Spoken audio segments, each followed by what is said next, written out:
Back to your channel. आज हम बात करेंगे IC 85 री इंश्योरेंस में चैप्टर 4 मेथड्स ऑफ री इंश्योरेंस में पार्ट 1 है ये वीडियो का। इसमें हम पढ़ने जा रहे हैं नॉन प्रोपोर्शनल री इंश्योरेंसेस के बारे में।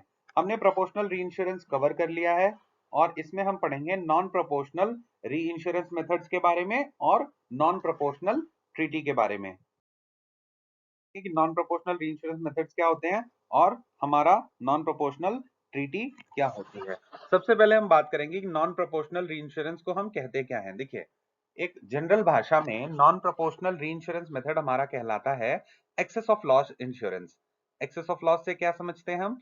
एक्सेस ऑफ लॉस को हम पहले तो रिप्रेजेंट करते हैं एक्सेल से, और एक्सेस ऑफ लॉस का मतलब ये है कि थोड़ा पोर्शन, ठीक है, थोड़ा पोर्शन हर इंश्योरेंस पॉलिसी का हमारे पॉलिसी होल्डर को रिटेन करना पड़ता है। रिटेन करने का मतलब वो क्लेम जो है वो आपको इन सिचुएशंस ऑफ क्लेम इंटीमेशन आपको वो क्लेम खुद बियर करना पड़ेगा। मिनिमम अमाउंट जो भी है, ठीक है, उसको हम एक्सेस कहते हैं या हम प्रायोरिटी कहते हैं या हम अंडरलाइन कहते हैं। ठीक है, तो नॉन प्रोपोर्शनल में क्या होता है, इसको हम एक्सेस ऑफ लॉस भी कहते हैं और हर क्लेम का कुछ पोर्शन आपको खुद जो हमारा पॉलिसी होल्डर है उसे खुद बियर करना पड़ता है।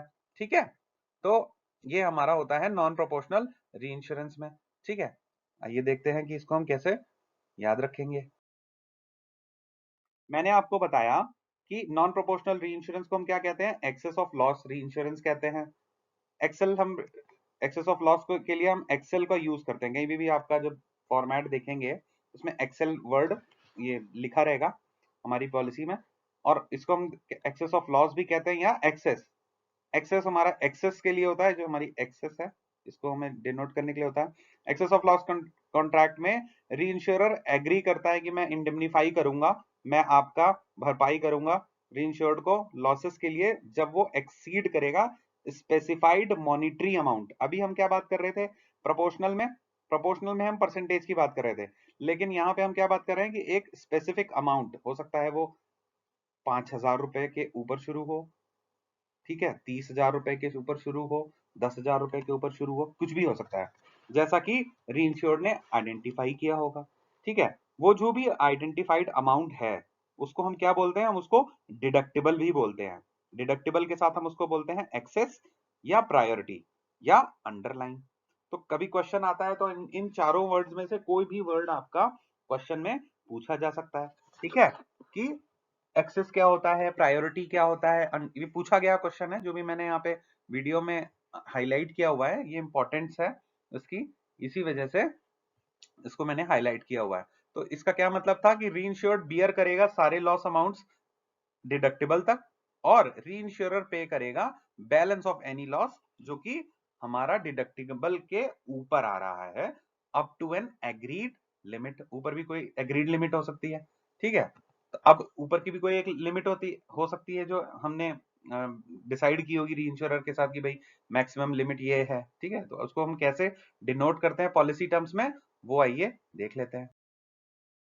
से किया जाता है नॉन प्रोपोर्शनल री इंश्योरेंस को लिखा कैसे जाता है, ऐसे लिखा जाता है कि जैसे कि एक एक्सेस ऑफ लॉस री इंश्योरेंस अरेंजमेंट है, ठीक है, जिसमें डिडक्टिबल हमारा 25 लाख है, ठीक है, और एग्रीड लिमिट कितनी है, 1 करोड़।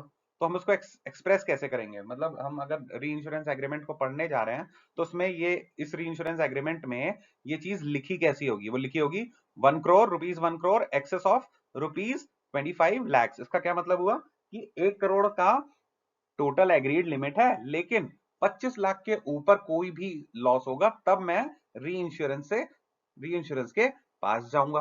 कहने का क्या मतलब हुआ, कहने का मतलब हुआ कि भाई आपका कोई प्रपोर्शन नहीं है कि 20 लाख का लॉस होगा तो पूरा पूरा किसे देना पड़ेगा, री इंश्योर्ड को देना पड़ेगा। 22 लाख का हुआ तो भी री इंश्योर्ड को देना पड़ेगा। 26 लाख का लॉस हुआ तो 25 लाख तक तो हमारा री इंश्योर्ड बियर करेगा, लेकिन 1 लाख के लिए हम री इंश्योरेंस के पास जाएंगे, फिर देखेंगे कि वो री इंश्योरेंस कितने परसेंटेज पे या क्या पे हमारा प्ले कर रहा है। ठीक है, आई होप ये चीज आपको क्लियर हो गई होगी। इसलिए प्रोपोर्शनल नहीं है, ऐसा नहीं है कि हर लॉस के लिए आपका जो परसेंटेज है वो एक रहेगा। प्रोपोर्शनल में क्या था कि भाई हमने सरप्लस ट्रीटी करी थी, कुछ चीजें की थी, प्रोपोर्शनल लाइंस थी, रिटेंशन किए थे, वो सारी चीजें थी। लेकिन इसमें क्या है, इसमें आपका 1 करोड़ का है एक्सेस ऑफ 25 लाख, यानी 25 लाख के ऊपर ही हमारा री इंश्योरर प्ले में आएगा। इसके हम बात करते हैं कि नॉन प्रोपोर्शनल री इंश्योरेंस को और आगे हम समझते हैं कि क्या कैसे हम उसको, नॉन प्रोपोर्शनल री इंश्योरेंस में क्या होता है। देखिए भाई, जो हमारा स्टेटस क्या है, सीडिंग इंश्योरर का स्टेटस की बात करते हैं। अब जो सीडिंग इंश्योरर है उसका स्टेटस एक री इंश्योर्ड के स्टेटस के बराबर होता है। मतलब कि उसे उसे रिस्क जो है ना, प्रीमियम के हिसाब से नहीं सीड करना है। ठीक है, प्रीमियम जितना सीड करा है रिस्क उतना नहीं सीड हो रहा है। कहने का मतलब मैंने मान लीजिए 25 लाख, अभी जो मैंने एग्जांपल आपको बताया, तो एग्जांपल में क्या था कि 25 लाख के ऊपर वो प्ले में आएगा। ठीक है, तो एक्सेस ऑफ लॉस जो प्रोटेक्शन वो सीक कर रहा है, ठीक है, तो वो क्या सीक कर रहा है कि भाई मेरी रिटेंशन के ऊपर आप लॉस को मिटिगेट करने के लिए आइए। कहने का मतलब मेरी चूजन लाइन ऑफ रिटेंशन के ऊपर ही आप मेरे को क्या करेंगे, हेल्प करने आएंगे, मिटिगेट करने आएंगे। ठीक है, या मेरा री इंश्योरेंस प्ले में आएंगे। ठीक है, तो एक्सेस ऑफ लॉस क्या कह रहा है, एक्सेस ऑफ लॉस री इंश्योरेंस हमारे किस बेसिस पे है, ये प्रोपोर्शनल री इंश्योरेंस से टोटली डिफरेंट है। प्रोपोर्शनल में हमारा प्रोपोर्शन डिसाइड होता है। ठीक है, कि 30% मैं रिटेन करूंगा और 70% री इंश्योरर को जाएगा।